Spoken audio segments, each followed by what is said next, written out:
नमस्कार दोस्तों, आज 7 अक्टूबर बुधवार का दिन हो गया। आप देख रहे हैं जनता हिट्स। बड़े दिल से स्वागत करते हैं आपका जनता हिट्स में। हम आज देखेंगे जो सभी महत्वपूर्ण देश और विदेश के समाचार निकल के आ रहे हैं, उनके बारे में हम सारी जानकारी लेंगे। एलएसी पर जो चाइना के और इंडिया के तनाव चल रहे हैं उनके बारे में जानेंगे। शी जिनपिंग का और प्रधानमंत्री मोदी का जो ऐलान आ रहा है, कोरोना वायरस के केसेस कितने हो गए हैं, कोरोना वायरस की वैक्सीन के बारे में भी इंफॉर्मेशन लेंगे। उसके बाद हम जो बिहार के चुनाव है उनके बारे में बड़ी विस्तार से जानेंगे। चलो फर्स्ट न्यूज पहली खबर देखते हैं। बीजेपी कैंडिडेट की जो लिस्ट थी बिहार चुनाव के लिए, बीजेपी ने जारी कर दी 27 उम्मीदवारों की पहली लिस्ट, जिनमें से श्रेयसी सिंह को टिकट मिली है। श्रेयसी सिंह का नाम सबसे पहले आया है। इसी तरह श्रेयसी सिंह जो बीजेपी से बिलोंग करते हैं, बिहार विधानसभा चुनाव के लिए भारतीय जनता पार्टी ने मंगलवार को रात उम्मीदवारों की पहली सूची, बीजेपी कैंडिडेट जो लिस्ट है, जारी कर दी है। इस लिस्ट में 27 उम्मीदवारों के नाम आए हैं। बीजेपी ने पहली सूची में उन सीटों पर उम्मीदवारों के नाम का ऐलान किया है जहां पर पहले चरण में मतदान होने वाला था। चरण के मतदान 28 अक्टूबर को होगा। बीजेपी ने हाल ही में पार्टी में होने वाले शूटर श्रेयसी सिंह को मैदान में उतारा है। उन्हें विधानसभा की टिकट मिल चुकी है। बीजेपी ने अपने पहले उम्मीदवार श्रेयसी सिंह को सबसे पहले मैदान में उतारा है। अब हम देखेंगे जो राहुल गांधी ने जो ऐलान किया है, जो उन्होंने बात की है, तो लद्दाख में तनाव पर राहुल गांधी बोले, अगर हम सत्ता में होते तो 15 मिनट से भी कम समय में चीन को बाहर फेंक देते। राहुल गांधी ने ये खुद के ऊपर उसी के साथ साथ राहुल गांधी ने कहा है कि कृषि कानून के विरोध में हरियाणा किसान रैली में शामिल हुए राहुल गांधी ने भारत और चीन के बीच में वारदात पर तनाव को लेकर केंद्रीय सरकार पर निशाना साधा है। हरियाणा में सभा को संबोधित करते हुए राहुल गांधी ने दावा किया कि पीएम मोदी ने कहा था कि वे किसी को भी भारत की जमीन नहीं छीनने देंगे। राहुल गांधी ने कहा कि आज दुनिया में केवल एक ही देश है जिसकी भूमि दूसरे देश द्वारा ली गई है और पीएम मोदी खुद को देशभक्त कहते हैं। अगर हम सत्ता में होते तो 15 मिनट से भी कम समय में चीन को बाहर निकल फेंकते। राहुल गांधी एक विपक्षी पार्टी से संबंध रखते हैं। वो बीजेपी के खिलाफ कह रहे हैं कि यदि वो उस नीचा दिखाने की कोशिश कर रहे हैं, वो जनता में बड़े बड़े ऐलान कर रहे हैं। अब हम आईपीएल के बारे में देखेंगे। जो आईपीएल से जो न्यूज़ निकल के आ रही है, MI वेज RR के जो स्कोर हुए हैं, मुंबई इंडिया ने राजस्थान रॉयल्स को 57 रन से हरा दिया है। मुंबई जो है उसने अब की बार राजस्थान को 57 रन से हरा दिया है। उसके बाद आईपीएल में 57 रन से हारने के बाद राजस्थान में जो अबू धाना के शोख जायदे में खेले गए इंडियन प्रीमियर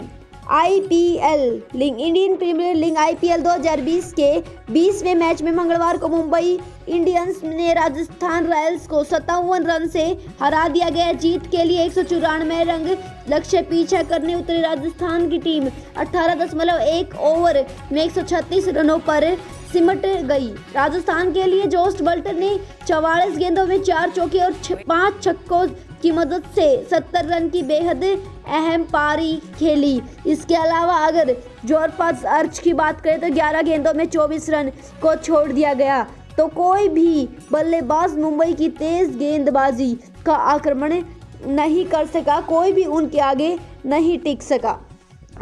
जरा सर आपको बता दें कि 2020 में जो ये IPL चल रहा है, इसके 20वां मैच अब राजस्थान और मुंबई के साथ हुआ है, जिसमें मंगलवार को मुंबई ने राजस्थान को 57 रनों से हरा दिया है। जीत के लिए 194 लक्ष्य का पीछा छोड़ के 194 रनों को पीछे छोड़कर राजस्थान को हराने में मुंबई सक्षम रहा। अब हम बात करेंगे जो यहाँ पर यूपी में बिजली विभाग का निजीकरण टाला, कर्मचारियों की जो हड़ताल थी वो खत्म हो चुकी है, सब काम पर लौट चुके हैं। यूपी में बिजली विभाग पर और सरकार के बीच में जो विवाद चल रहा है उसमें बिजली कर्मचारियों ने अपनी हड़ताल फिलहाल स्थगित कर ली है। हड़ताल में उत्तर प्रदेश के तमाम शहरों में हाहाकार मच गया था। कार्य बहिष्कार के दूसरे दिन बदतर हुई हालत मद्देनजर रखते हुए यूपी सरकार ने निजीकरण का फैसला फिलहाल 3 महीने के लिए टाल दिया है। इसके साथ ही कर्मचारियों ने हड़ताल खत्म कर दी है। कहा जा रहा है कि अब इन 3 महीनों कोई ना कोई समाधान जरूर निकालेंगे। उसके बाद सुशांत सिंह राजपूत के मामले में जो रिया चक्रवर्ती है, रिया चक्रवर्ती का जो ड्रग्स केस चल रहा है उसके बारे में जानेंगे। रिया चक्रवर्ती को जमानत मिलेगी या अभी जेल में ही कटेंगे दिन रात? आज हाई कोर्ट का फैसला आएगा इसके ऊपर कि सुशांत ड्रग्स केस में रिया चक्रवर्ती के समेत जिन्हें भी गिरफ्तारी हुई है, क्या आज उनकी जमानत होगी या नहीं। सुशांत सिंह राजपूत की मौत से जुड़े ड्रग्स केस के मामले में आज यह तय होने जा रही रिया चक्रवर्ती अभी जेल में ही रहेंगी या फिर उन्हें जमानत मिल जाएगी। सुशांत सिंह राजपूत के ड्रग्स केस में मुंबई हाई कोर्ट आज यानी बुधवार को ये रिया चक्रवर्ती, उनके भाई शौविक चक्रवर्ती, अब्दुल वासिद परिवार, समेल मरिंडा, दीपक सावत की जमानत याचिका पर अपना फैसला सुनाएंगे। इससे पहले कोर्ट ने 19 सितंबर को मामले पर सुनवाई की थी। इसके बाद कोर्ट ने अपना फैसला सुरक्षित रख लिया था। बता दें कि 8 सितंबर के बाद ही रिया चक्रवर्ती न्यायिक हिरासत में मुंबई की बायखला जेल में बंद है। वो मुंबई की जो बायखला जेल है उसमें रिया चक्रवर्ती समेत उनके भाई और ड्रग्स केस में पकड़े गए तमाम व्यक्ति बंद हैं। उसके बाद कोरोना वायरस के बारे में जानेंगे। कोरोना वायरस के अगर हम केसेस की बात करें तो दिल्ली में आज कोरोना वायरस के 2676 नए मामले आए हैं। करीब 3000 लोग ठीक भी हो चुके हैं। पिछले 24 घंटे में 2776 नए मामले आए हैं कोरोना वायरस के दिल्ली में। राजधानी दिल्ली में कोरोना वायरस यानी कोविड-19 संक्रमण के बढ़ने का सिलसिला लगातार जारी है। हालांकि अब पहले के मुकाबले थोड़ी सी कम हो गई। कोरोना वायरस से जो संक्रमित लोग हैं उनकी जो मामले हैं वो थोड़े कम हो गए हैं। अब जितने नए केसेस सामने आ रहे हैं उससे कई ज़्यादा मरीज रोज ठीक भी हो रहे हैं। मंगलवार को दिल्ली में कोरोना के करीब 2700 नए मरीज मिले थे, बल्कि यहां पर पहले संक्रमित हुए लोगों की संख्या 2,95,000 के पार भी पहुंच चुकी है। लेकिन अब मृतकों की कुल संख्या बढ़कर 5,550 हो चुकी है और आज पिछले 24 घंटों में 2,700 नए मामले आए हैं, जिनमें से 3,000 पिछले 24 घंटों में से ही ठीक भी हो चुके हैं कोरोना वायरस से। दिल्ली में अब कोरोना वायरस का संक्रमण घटता जा रहा है। शी जिनपिंग के बारे में जो न्यूज़ निकल के आ रही है, दुनिया के विकसित देश जिनमें से चीन भी आता है, प्रति नकारात्मक विचार तेजी से वृद्धि कर रहे हैं। दुनिया का विकसित देश चीन, जिसके ऊपर अब नकारात्मक विचार बहुत बढ़ रहे हैं।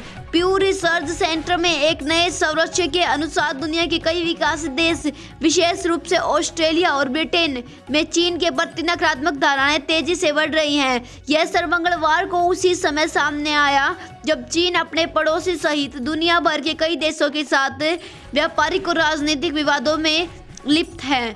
तो ये जो बाहर के, तो उनके चीन के जो साइड पड़ोसी देश हैं, फिर ऑस्ट्रेलिया, ब्रिटेन जो है, जो काफ़ी विकसित देश हैं, उनमें चीन के प्रति नकारात्मक धारणाएं तेजी से बढ़ रही हैं, जिससे चीन को खतरा हो सकता है। पाकिस्तान के हालात बदतर से बदतर होते जा रहे हैं। जरा सी आपको बता दें कि गरीबी में आटा गीला। पाकिस्तान में पहली बार इतना महंगा हुआ गेहूं। भूखी जनता के आक्रोश को झेल पाएंगे इमरान खान। जनता में बहुत आक्रोश फैल गया है क्योंकि पाकिस्तान में जो आटा है वो भी बहुत महंगा हो चुका है। इस समय गले तक कर्ज में डूबे पाकिस्तान की मुश्किलें लगातार बढ़ती जा रही हैं। भ्रष्टाचार और कुशासन की वजह से इमरान सरकार के तंग आ चुकी है। जनता भूखी बिलबिला रही है। पड़ोसी देशों में इन दिनों महंगाई चरम पर है। खाने पीने की चीज़ें हद से ज़्यादा महंगी हो गई हैं। आलम यह है कि गेहूं की कीमत रिकॉर्ड स्तर पर पहुंच गई है। पाकिस्तान में 1 किलो गेहूं 60 रुपये, 1 किलो गेहूं पर 60 रुपये खर्च करने पड़ते हैं। इसका मतलब 1 किलो गेहूं 60 रुपये के होते हैं। 40 किलो गेहूं के लिए 2400 यानी 2400 रुपये लगते हैं। पहली बार किसी भी देश में इतने गेहूं महंगे हुए हैं।